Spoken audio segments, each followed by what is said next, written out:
ఏదైతే ఉందో ఆ వలని మొత్తం ప్రపంచంలో కూడా పరిచయండి.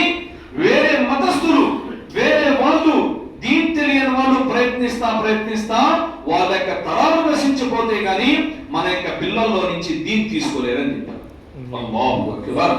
అందుకని మనం మన యొక్క పిల్లల్ని మక్తబ్కి పంపించాలి. స్కూల్లో పొద్దున కాడి నుంచి సాయంత్రం దాకా 5 గంటలు 10 గంటల సమయం ఇస్తాం. కానీ మక్తబ్ కోసం ఎంత?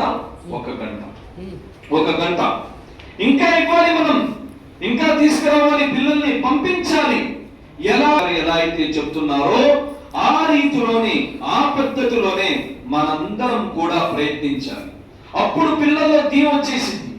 దీని కాలంలో ఒక విషయం గుర్తుపెట్టుకోండి, మనిషి ఎప్పుడు దాకైతే ऊपर का लिबास, ऊपर की चीजें नहीं बदला सकता उस वक्त तक अंदरूनी हिस्सा नहीं बदलता. అంటే ఏంది?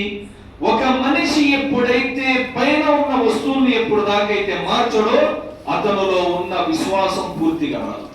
పిల్లలకి దీని యొక్క లిబాస్, ఏదైతే పుణ్యాత్మల యొక్క బట్టలు ఉన్నాయో, జుబ్బా, షరీ, అలాగనే టోపీ ఏంటిది? దీంట్లో అందరికీ తెలుసు సున్నత్ కంటే చాలా పెద్ద దర్జా షిఆరే ఇస్లాం అన్నమాట.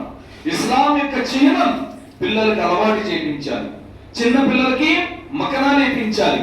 అలాగనే ఉండే పద్ధతులు ఎలా ఉండాలి, ఎలా నడుచుకోవాలి, ఇవన్నీ కూడా మక్తబుల్లో చూద్దాం.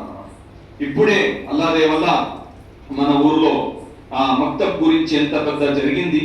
కానీ ఎంత ప్రయత్నించినా కానీ ఊర్లో ప్రతి ఒక్క పిల్లవాడు, ప్రతి ఒక్క పిల్ల అందరూ కూడా సుమారు సూర్య యాసిన్ అని, అలాగనే తబారకల్లది అని, అలాగనే సూర్య సజ్దా అని, సూర్య దుఖాన్ అని, సూర్య రహమాన్ అని, అలాగనే ఆయతుల్ కుర్సీ అని, అలాగనే సూర్య బకరా యొక్క చివరి ఆయతులని, కేవలం మన యొక్క దీన్ కొన్ని సూరాలు కాదు, కొన్ని వస్తువులు కాదు, కేవలం మన దీన్ రంజాన్ వరకే కాదు, కేవలం మన దీన్ జుమ్మా వరకే కాదు, మనిషి పుట్టినప్పుడు కాడి నుంచి చనిపోయే వరకు కూడా, చనిపోయిన తర్వాత కూడా ఒక మనిషికి ఎలా ఎన్ని కఫన్ గుడ్డలు, ఎన్ని కఫన్ బట్టలు అనే దీన్ మన యొక్క దీన్ నేర్పిస్తుంది అన్నమాట.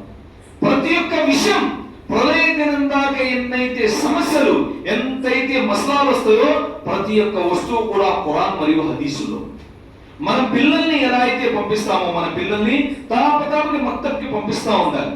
కేవలం కొన్ని రోజులు పంపించి ఆగడం కాదు, వాళ్ళ యొక్క నరనరాల్లో, రక్తం యొక్క బొట్టులో కూడా అల్లాహ్ ఒక్కడే, అల్లాహ్తోనే అయిద్ది, ప్రవక్త గారి యొక్క పద్ధతిలోనే సాఫల్యం ఉంది అని వాళ్ళకి పూర్తిగా నడిపించాలి. అల్లాహ్